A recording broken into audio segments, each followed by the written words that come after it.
घर से निकले समधी बड़ुआ खाना खाने को, मुर्गी के अंडे खा गए रसगुल्ला समझकर।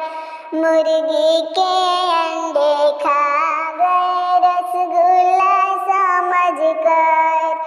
घर से निकले समधी बड़ुआ खाना खाने को, मुर्गी के अंडे खा गए रसगुल्ला समझकर।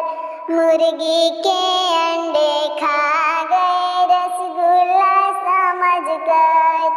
घर से निकले समधी बड़ुआ स्नान करने को, नाले में डुबकी मार दिए समुंदर समझकर। नेवता भेजले रानी इंटरनेट से, भसुर साले आईनी लेट से।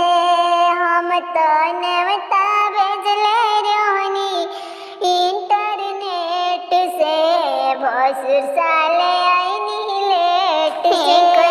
करार कोई नी सोनाई कैसी कड़ी जी, दूसरे करार कोई नी फिजा कुलरवा जी। तो आंगन में आईनी बड़ी लेट से, समधी साले लेट से ना।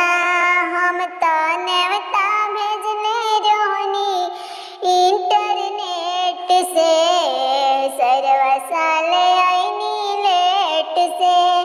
हम तो नेवता भेजले रोहनी इंटरनेट से, तिलकोरु साले